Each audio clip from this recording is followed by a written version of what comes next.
Todos? Feliz sábado. Feliz sábado, então. Obrigado. Feliz sábado. Um feliz sábado aí de criança. Gostoso, né? Ah, tá bom.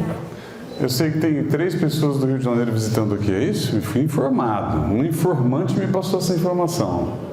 É isso aí mesmo? De que lugar? Itaboraí. Ah, de Itaboraí. Qual igreja? Venda das Pedras? Rio Várzea. Rio Várzea. Tá, então tá bom. Eu fui pastor ali em Venda das Pedras. Até Papucaia, porque hoje Papucaia é um distrito, né?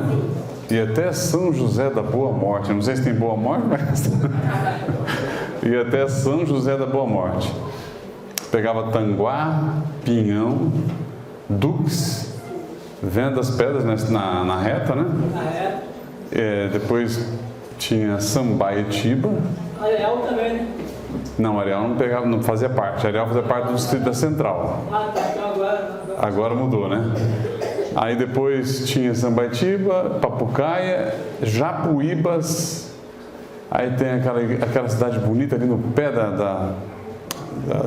para ir para Nova Friburgo, Cachoeiro de Macacu. E aí voltava para São José da Boa Morte. Eu quase não ia lá, viu? Eu ia assim, normal, mas a questão era que era uma turminha muito boa. Que bom tê-los aí, sejam bem-vindos, tá? Bom vê-los. Mas eu estou lembrando de algumas pessoas aqui, tem uma gurizada nova, tem um pessoal novo também. E o tempo passa, né? A vida voa, não corre, ela voa rapidinho e as coisas vão acontecendo, né? Então, para quem não conhece, aquela moça bonita que contou a história, minha esposa, que eu acho que todo mundo conhece, né? Então, tá bom. Bênção. Eu vou usar uma projeção hoje, tá? Conversei com o Cleperson e aí a gente vai fazer essa projeção. Eu vou falar sobre oração. Aí eu vou te convidar para você abrir sua Bíblia em Daniel capítulo 6, tá? Daniel 6. Jane, você lê para mim? Daniel capítulo 6. Está no verso 1, do 1 até o 13. 6, do 1 ao 13. Leva para ela lá. Microfone aqui, ó, para ela lá, por favor. Isso, para ela. Põe para ela. Isso. Obrigado.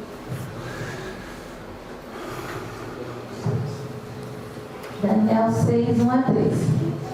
O rei Dario resolveu dividir o reino em 120 províncias e nomeou um alto funcionário para governar cada uma delas.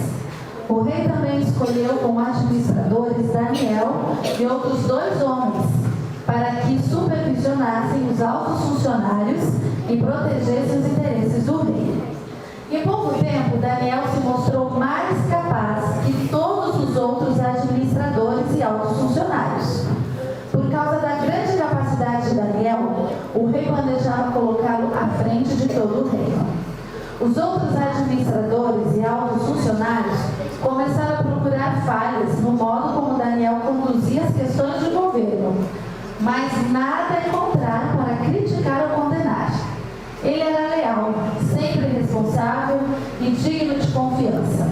Por isso concluíram: nossa única chance de encontrar algum motivo para acusar Daniel será em relação às leis de seu Deus. Então os administradores e os altos funcionários foram até o rei e disseram: que o rei Dario viva para sempre. Nós, administradores oficiais, altos funcionários, conselheiros e governadores, estamos todos de acordo que o rei deva decretar uma lei a ser cumprida rigorosamente. Dê ordens para que nos próximos 30 dias, qualquer pessoa que orar alguém, divino ou humano, exceto ao rei, seja lançada na cova dos leões. Agora o rei obedece assim essa lei, para que não possa ser mudada, como lei oficial dos medos e dos persas, que não pode ser revogada. E o rei Dario assinou a lei. Quando Daniel soube que a lei tinha sido assinada, foi para casa. E como de costume, ajoelhou-se no andar de cima, com as janelas abertas na direção de Jerusalém. Orava 3 vezes por dia e dava graças a Deus. Os oficiais foram juntos à casa de Daniel e o encontraram orando e pedindo ajuda a Deus. Então foram diretamente ao rei e o lembraram da lei. O rei não assinou um decreto ordenando que qualquer um que orasse, alguém divino ou humano, exceto o rei, fosse lançado na cova dos leões? Sim, respondeu o rei. Essa decisão está em vigor, é uma lei oficial dos medos e dos persas, que não pode ser revogada. Então disseram ao rei: aquele homem, Daniel, um dos exilados de Judá, não dá importância ao rei nem à sua lei. Continua a orar ao Deus dele 3 vezes por dia. Obrigado. Então você viu aí uma descrição clara do que aconteceu com Daniel na cova dos leões. Nós não lemos até que ele chegasse lá, mas vimos o caminho preparado para ele ir. Meu propósito nessa manhã é da gente se concentrar na questão da oração, tá? Então, qual a importância dela? Por que isso é tão significativo na vida de Daniel? Aqui está, olha, ele orava e dava graças diante de Deus conforme ele costumava fazer, ou como ele costumava fazer. Aqui o verso 10 declara que toda a base de avaliação desse episódio está sustentada em uma ação de repetição, que era a oração dele 3 vezes ao dia, tá bom? Passa para o slide 9, põe lá no slide 9, já direto lá. Aqui, ó. Eu vou trabalhar alguns aspectos que são bastante simples e claros em relação a Daniel, para você entender o contexto da necessidade dele orar. Mas a questão da oração de Daniel, ela perpassa a história dele. Esse momento aqui não é um momento onde ele se torna alguém que para e se concentra na oração, mas ele continua fazendo o que ele sempre fez, tá bom? Então vamos lá, ó. Sucesso administrativo com Daniel. Por que a gente vai entender isso aqui? Porque Daniel e o rei tinham uma comunicação ou uma conexão muito boa. E em face dessa conexão, o rei tenta lutar por ele. Apesar de ser dissuadido, há muitos momentos ali para não fazer isso, por ser um rei, mas ele se declara a favor de Daniel em um dado momento. Eles armaram tudo. Daniel, não só Daniel como o rei, caíram na armadilha. Mas a gente vai entender aqui um pouquinho melhor. Olha lá. Ambos eram estrangeiros, tanto Daniel quanto o rei Dario. Olha, eles estavam numa terra estranha. Daniel como subjugado, ele era um escravo. Mas o rei era o mandante. A situação deles era diferente, mas ambos eram estrangeiros e se tornaram aliados numa terra estranha. E Daniel previu a queda de Babilônia. O rei Dario com certeza soube disso. Vieram essas notícias. Um pouco antes ali de Babilônia ser dominada pelos medo-persas, a gente sabe do que aconteceu com a escrita na parede, né? O texto bíblico diz: Mene, mene, tekel, né? Você foi encontrado em falta e julgado culpado. E é por isso, então, que ele cai. E aí vem o próximo império. E aí eles ficam sabendo disso. Não, esse homem é um homem sábio, deve ser um homem guiado pelos deuses. Eles não conheciam ainda o Deus de Israel. Mas é aqui que Daniel se distinguiu em espírito excelente. Bênçãos de Deus em sua vida. Viu o testemunho hoje? Que lindo esse testemunho de alguém que alinhou a sua vida pela fidelidade. E eu queria dizer uma coisa para você lembrar por que Daniel era tão fiel e por que eu e você precisamos compreender na Bíblia a fidelidade. A questão não é o devolver, não é o devolver. A questão toda da fidelidade na Bíblia é dependência de Deus. Se você pegar o ciclo anual de Israel, eram 360 dias, não é como nós 365. Então tinha um momento em que tinha um período de correção, um mês a mais. E eles faziam esse trabalho da vida deles durante o ano. Era uma coisa interessante. Os vizinhos que eram filisteus, os assírios, todo aquele povo babilônico, todo mundo que vivia ao redor de Israel, eles ficavam admirados com Israel. Por quê? Porque Israel não trabalhava 360 dias. Em Israel eles guardavam os sábados. Quantos dias no ano eles iriam guardar? 52. Certo? 52 semanas. Para eles tinha uma semana a menos, mas 51. Então, de 360 você tira 51. Quantos dias de festas que eles não trabalhavam? Você pode colocar aí mais uns 70 dias. Israel trabalhava 240, aproximadamente 250 dias no ano. Enquanto que os outros trabalhavam 360, ninguém tinha folga. Mas Israel sim, porque seguia a orientação divina. Então, mesmo trabalhando menos, eles eram mais prósperos do que os outros vizinhos que estão ao redor. Eles tinham inveja de Israel por conta. Essa é uma das razões da inveja. Agora, por que isso? Porque Deus delineou o estilo de vida daquele que depende dele, daquele que entende quem ele é. Filhão, sábado é meu, não é teu. Filhão, essas festas, Páscoa, tabernáculos, primícias, dentre tantas outras, são 7, estas são minhas. É dia consagrado para mim, eu quero que vocês parem para essas festas. Então, quando isso acontecia, e Israel era mais próspero do que os outros, trabalhando menos que os outros, o que significa isso? Filho, a questão não é a quantidade de trabalho que você vai ter, é a confiança que você tem em mim. Porque se você confiar em mim e depender de mim, eu vou te abençoar aonde você estiver. Daniel guardava o sábado, com certeza. Mas Daniel era fiel a Deus. Suas festas eram seguidas. Ele seguiu o plano divino de orientação. E ele foi um homem cheio de espírito excelente. Então, a questão da vida do ser humano com Deus não é o que você faz, mas é como você depende de quem Deus é, do que Ele pode fazer na sua vida. E isso é que é importante, porque a salvação não é um ato humano. A salvação é um ato divino e uma reação humana. Deus salvou o mundo enviando seu Filho. E por enviá-lo, nós agora o aceitamos pelo que Ele fez, não é pelo que você e eu fazemos. É claro que as obras são um resultado agora. Já que o que eu faço não tem valor para a salvação, eu vou fazer porque já sou salvo. Esse é o ponto. Guarda os mandamentos porque a salvação veio à minha vida. E essa é a direção de vida divina. Ficou claro isso? Daniel, ele era alguém que provocava inveja nas pessoas. E queridos, ele não fazia nada demais para isso. Ele só dependia de Deus para viver. Era essa a questão com Daniel. Esse é o estilo de vida de Daniel que incomodou muita gente. Então eles armaram uma parada toda para ele, para poder eliminar esse cara da situação ali. Mas a realidade é que quem depende de Deus, por mais que armem muitos artifícios, você é um ser humano livre. Ainda que morra, quem crê em mim, viverá. Então essa é a promessa divina. Tá? Pode passar.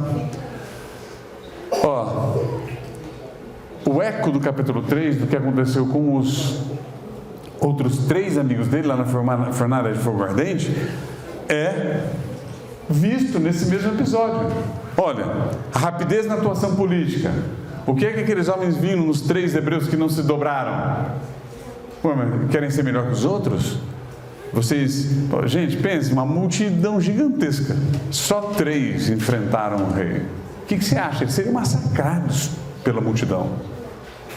Mas eles não se dobraram. Rapidamente eles exigiram que eles se reverenciassem a estátua. Não fizeram. Foram jogados aonde? Na fornalha de fogo ardente.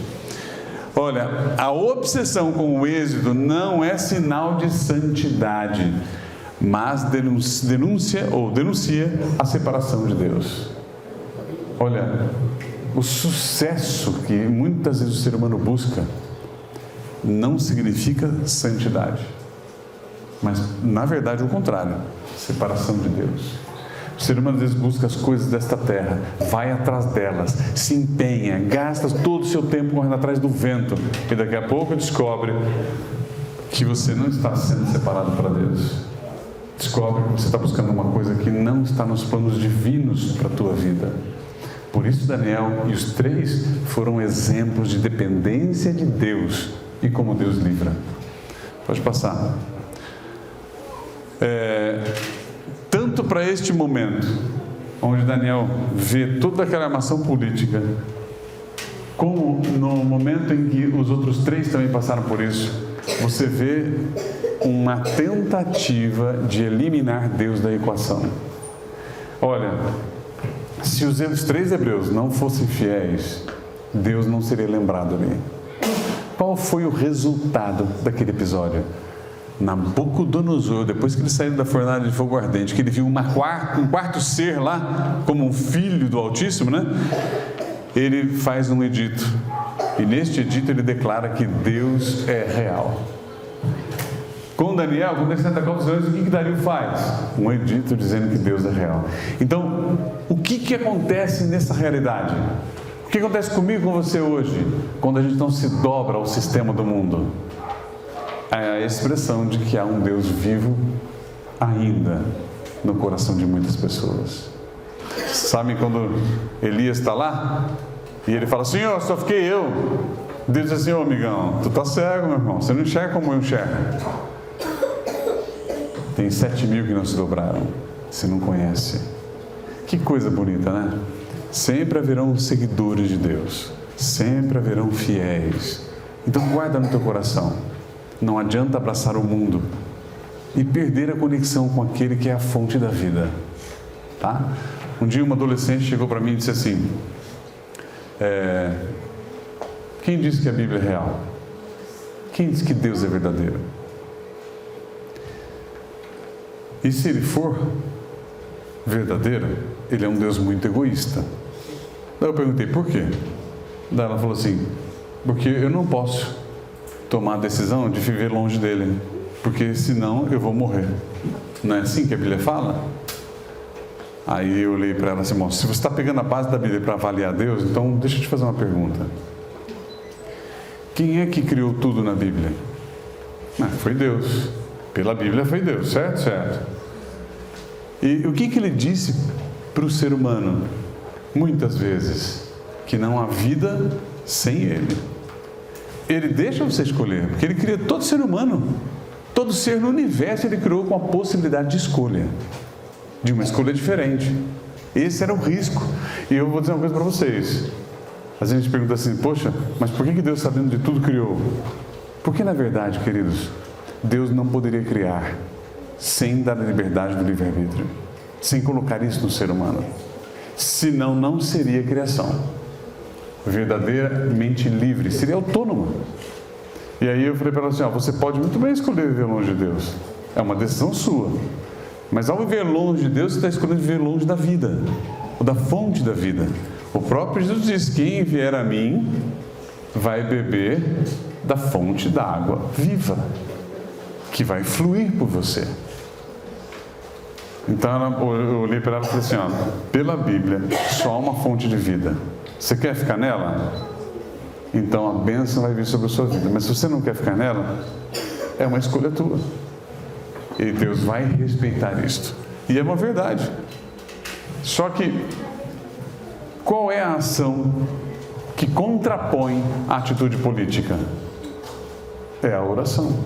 Na Bíblia você vai ver, todo mundo tentou armar para Jesus, mas ele só realmente aconteceu a prisão e a morte de Jesus quando ele terminou seu ministério, quando ele se entrega para isso. Pedro tenta ajudá-lo com uma espada, uma faca, mas não deu certo. E Cristo falou: não, espera aí, chegou a minha hora. Todo o propósito de Deus é que a gente entenda que a vida aqui é uma dependência plena dele. Então, ele corre para orar. Mas ele já orava, não orava? Vamos lá. Essa anulação de Deus, que pretende ser Deus, é a raiz de todo fanatismo e intolerância. Veja a violência infligida aos infiéis. É um sintoma do fracasso do perseguidor. Eu pus infiéis entre aspas, porque aquele que não segue o contexto, que lidera, que dirige, não importa se seja que tipo de religião, ou país, não importa. Se você não segue o sistema, você é infiel ao sistema. Daniel era considerado infiel ao sistema, bem como os 3 hebreus. Então, toda violência infligida aos infiéis, supostamente, é um sistema do fracasso, um sintoma do fracasso do perseguidor. Das cruzadas à Inquisição, houve perseguição de muita gente, mas só expressou o fracasso dessa tentativa. Hitler, na Alemanha, Stalin, lá na Rússia, os ayatollahs, aquele regime supostamente teocrático, é o mesmo padrão de intolerância. Se você não aceita aquilo, você é passivo de morte, de perseguição, de dificuldades. Então, o ser humano sempre vai chegar no momento onde Deus é negado. Olha, gente, às vezes a gente fica pensando assim, como que os nossos filhos suportam o que eles suportam hoje? Porque o que acontece, tanto nas escolas quanto na mídia, é uma pressão muito forte para dizer que Deus não existe, para dizer que Deus não é real. Todo mundo fala isso aí, quando na verdade há mais realidade na Bíblia do que em qualquer outro espaço ou literatura nesse mundo. Mas o padrão é sempre o mesmo. Vai chegar um momento que vai ter... Já tem intolerância hoje, né? Já tem. Se você diz que é um cristão, muita gente faz chacota, faz pressão, brinca, zoa, e aí vai. Pode passar. A oração de Davi, ou de Daniel, assume um novo padrão aqui, um novo contexto diante dos fatos. É rara, pois surge da ameaça de morte.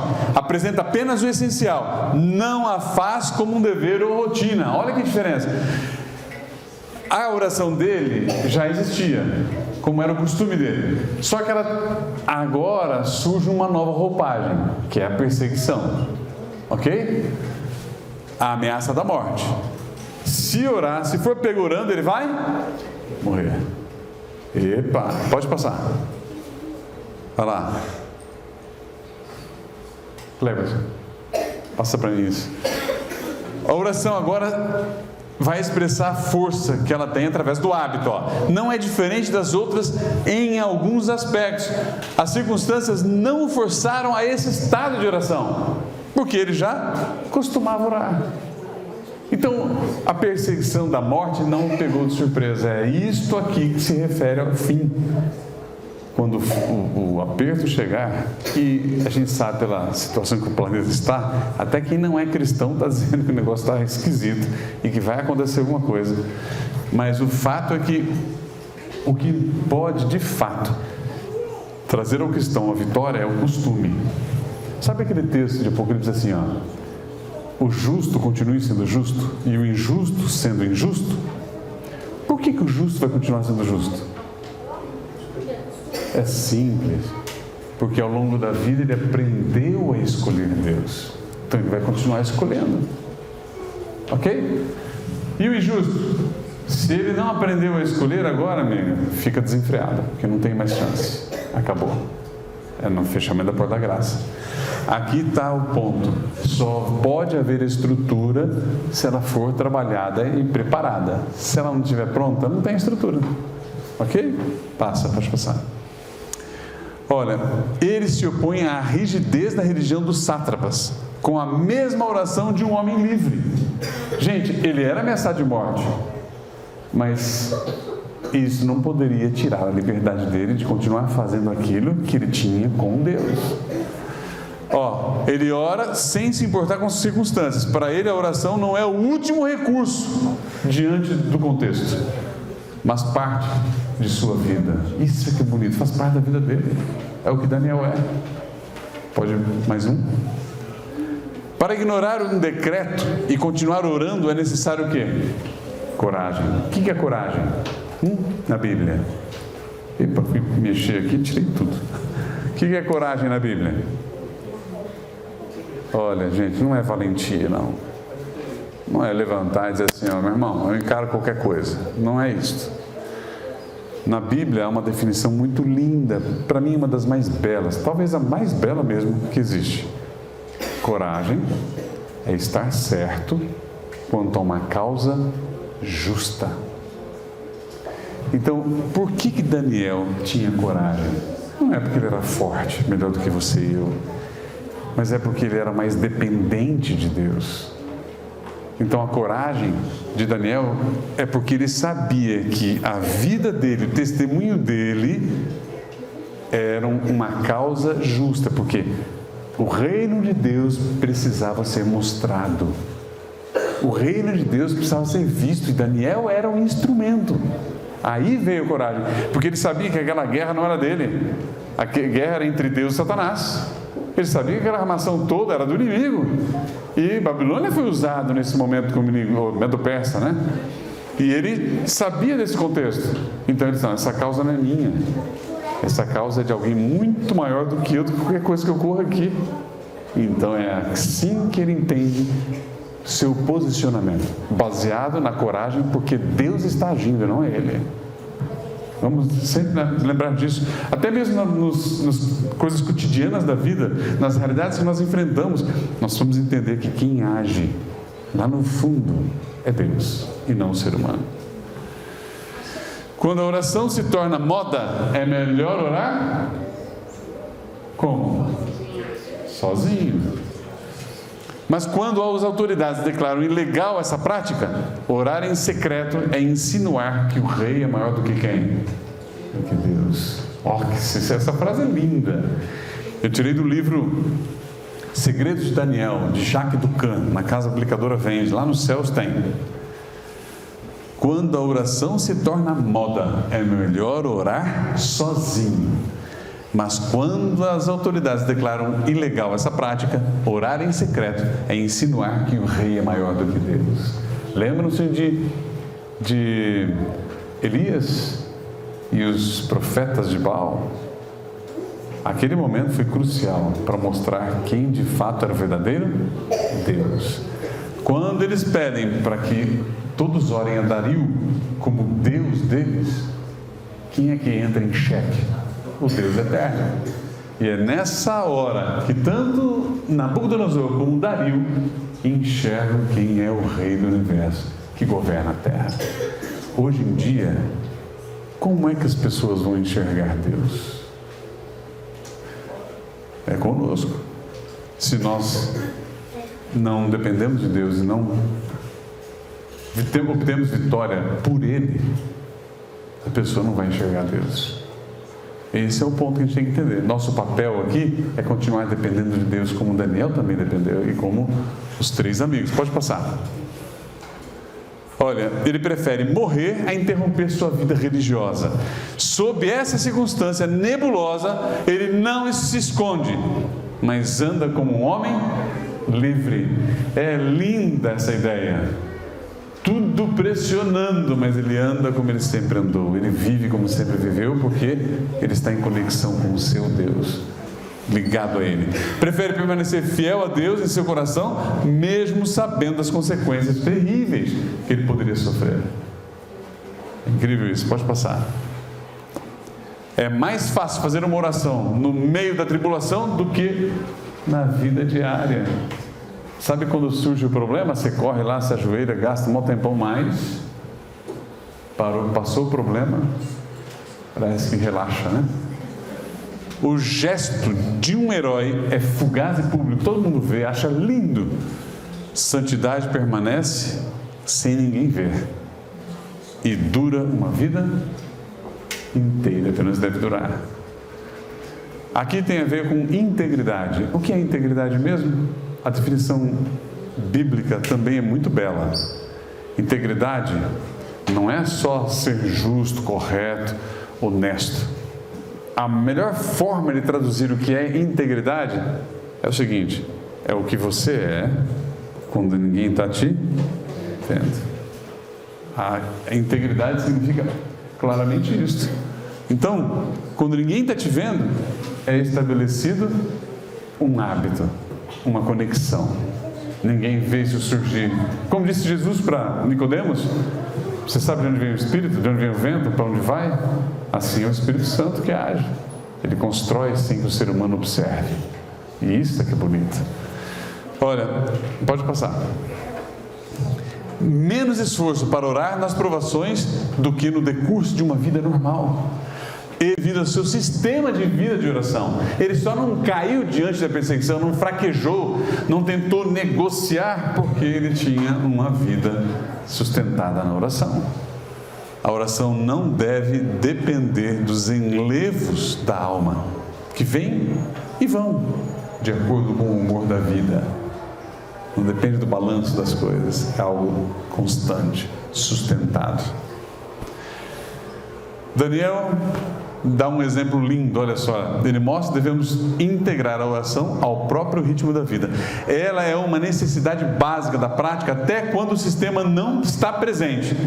Dessa prática virá força para qualquer tipo de circunstância que aparecer na tua vida, na nossa vida. Pode passar.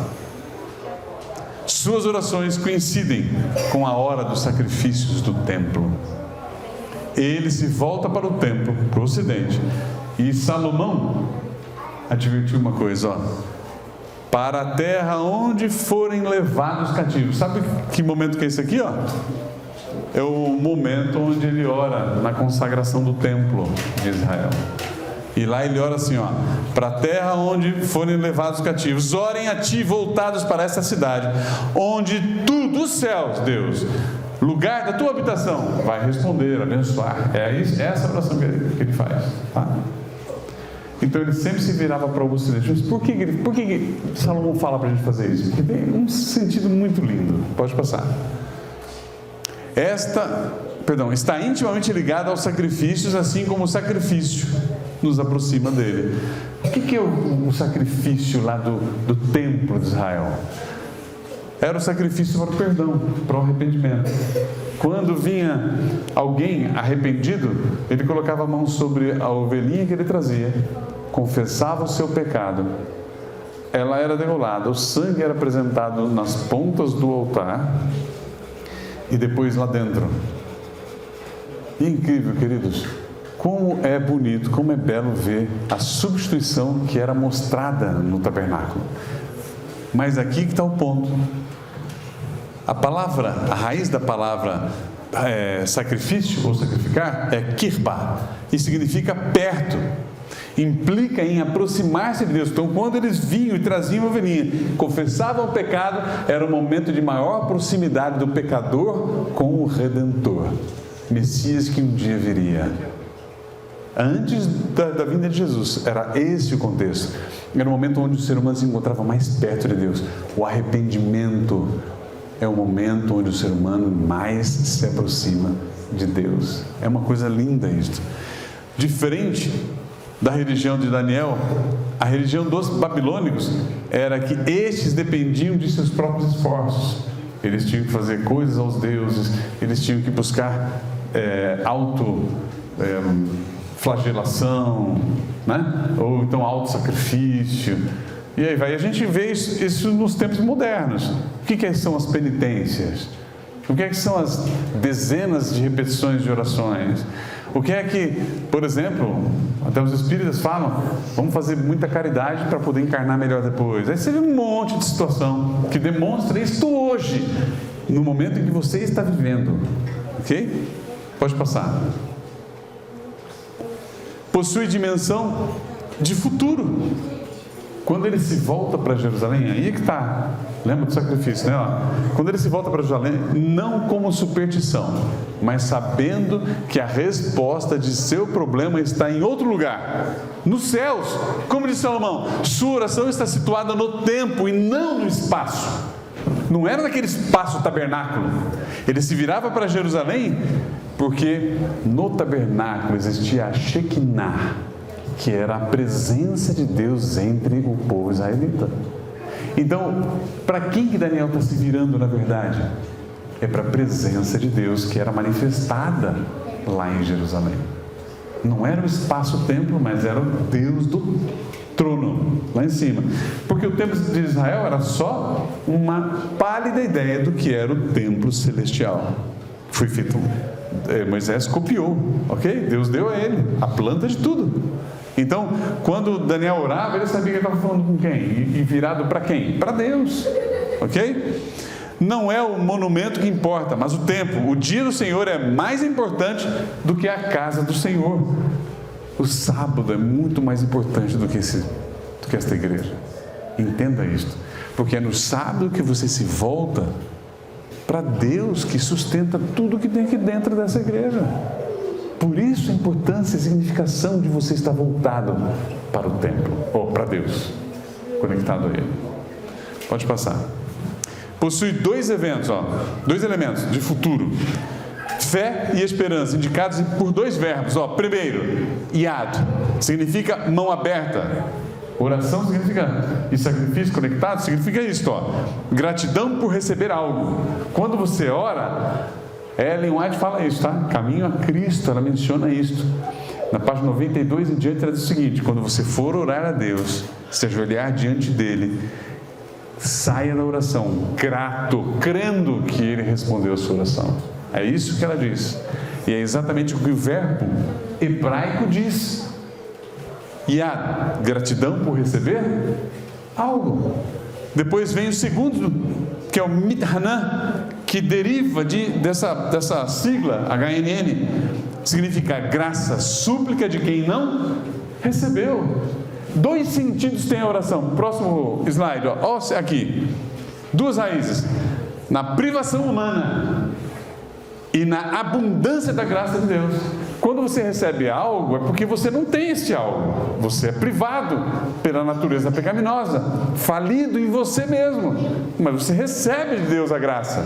E aí então vem a abundância do que Ele consegue dar, que é uma vida que o mundo não te entrega, não consegue te oferecer. Orar é reconhecer nosso próprio vazio e que tudo vem do alto. Essa oração é um ato de humildade, é onde o centro do ser humano se encontra, na dependência plena de Deus. É bonito isso, pode passar. A oração e o silêncio. É engraçado, né? A gente reclama muito de Deus, porque a gente exige as coisas dele, né?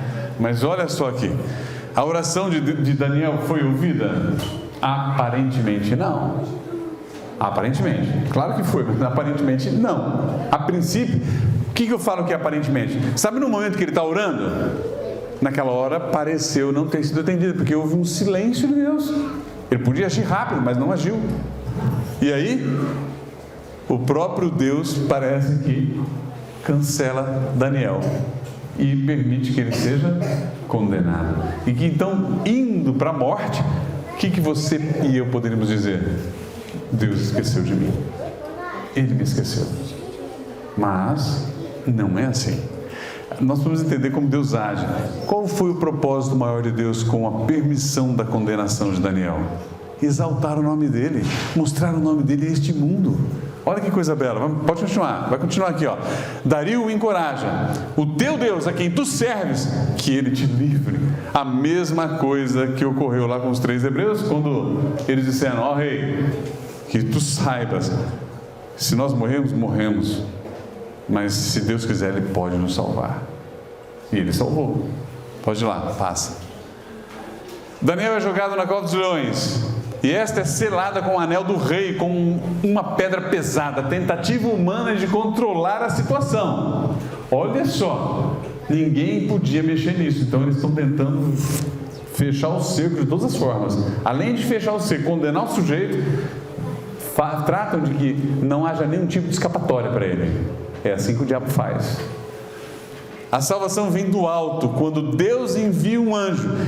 A salvação tem sua origem fora de nós. É um ato divino, não esqueça isso.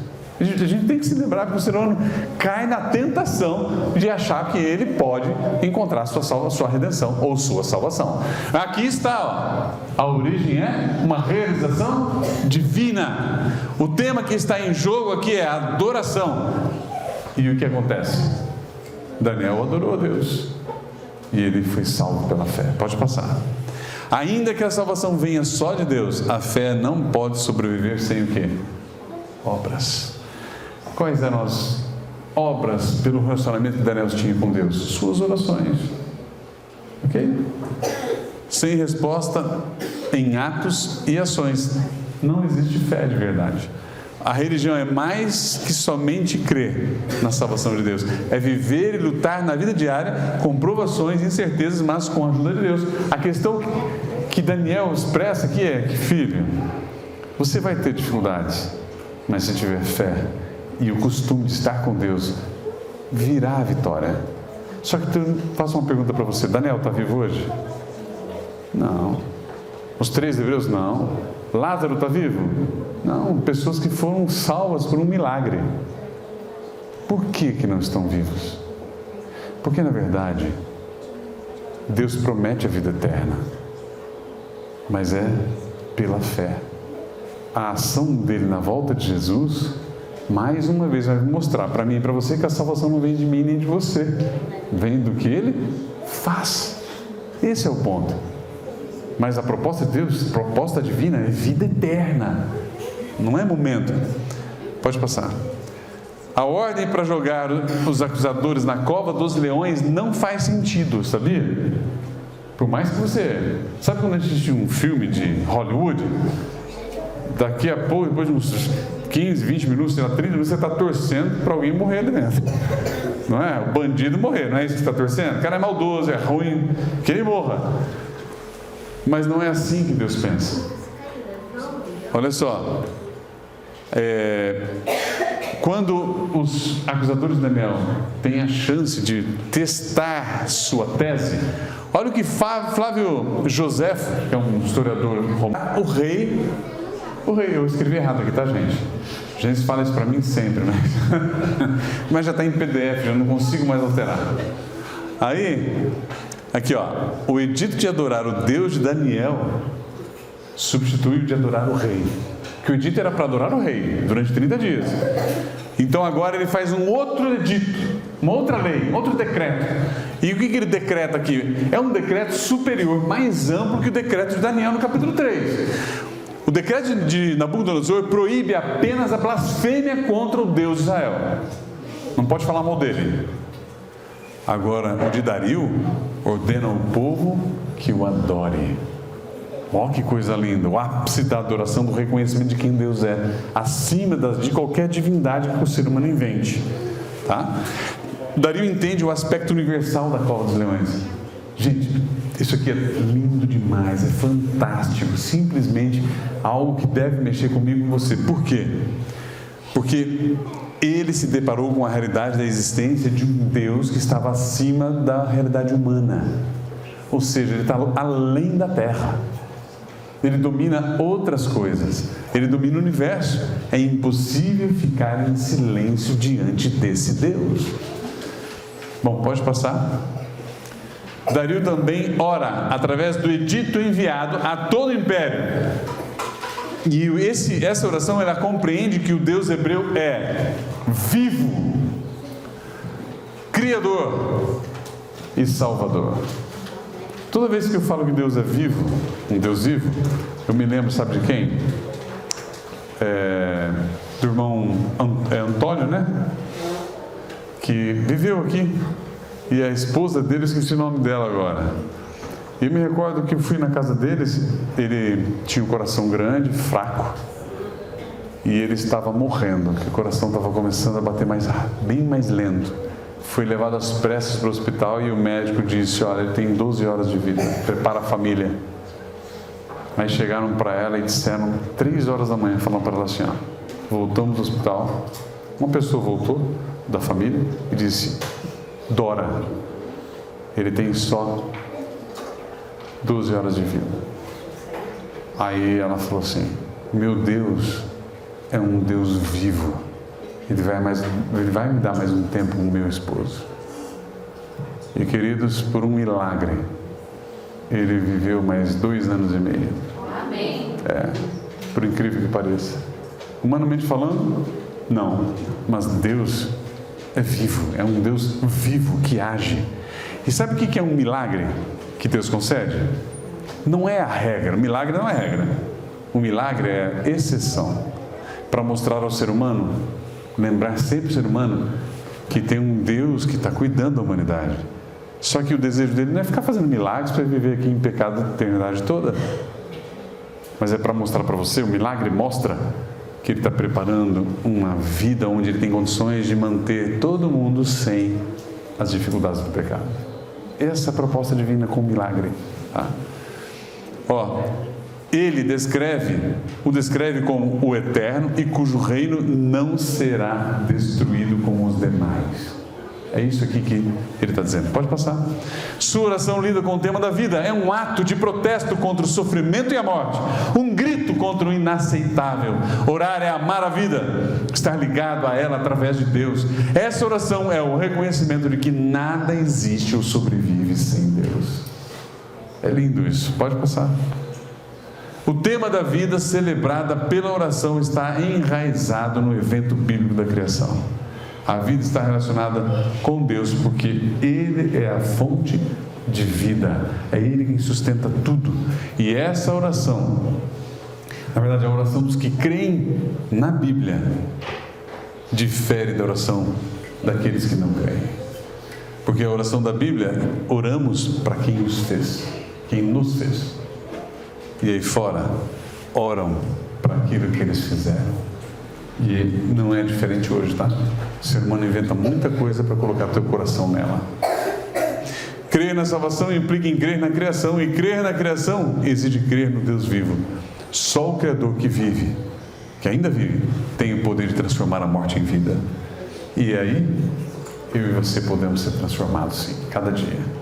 Queridos, a oração é um momento especial.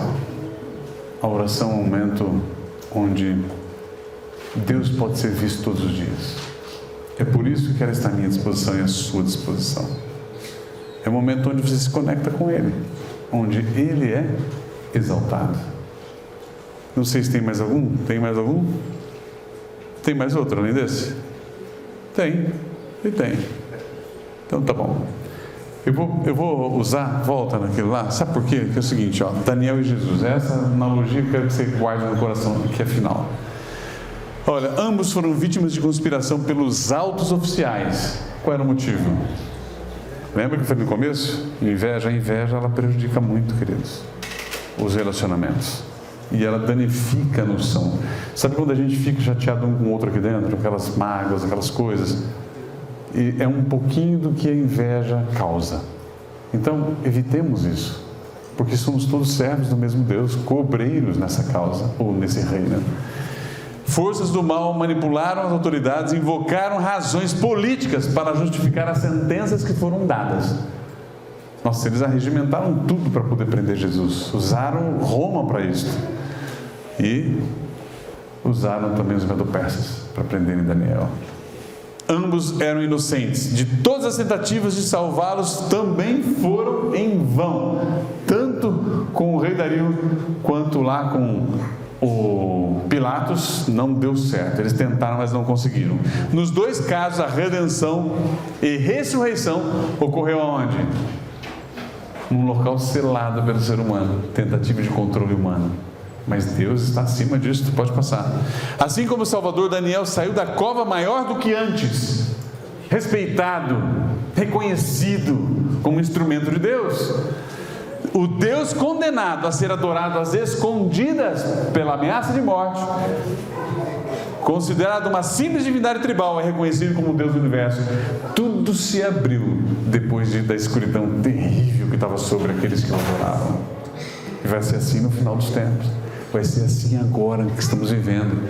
Olha, não sei se você percebe, mas Deus está sendo negado, o cristão está sendo perseguido, mas vai chegar um momento em que Deus será exaltado nisso tudo.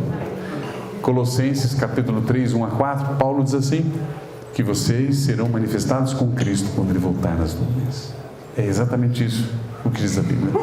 Tudo muda radicalmente com sua vitória. Ele adverte aos oportunistas que se inclinam perante os deuses do sucesso desse mundo, que não vai ter sucesso não, mas encoraja os poucos que ainda escolhem o risco da fé. Então, você sinta-se encorajado. Que Jesus abençoe você. Que você sinta que nesta oração de Daniel há muitos exemplos de vida para mim e para você. Há muitas coisas para analisarmos. Há muitos contextos de vida que precisamos entender melhor. Vamos parar para isso. A vida está chegando, deste planeta está chegando ao fim. e parece que a gente está dormindo. Vamos despertar? A oração é que dá. Sabe o que é que deu a Daniel a noção certa do que fazer? Não foi o evento. Foi o momento, foram os momentos com Deus durante a sua vida.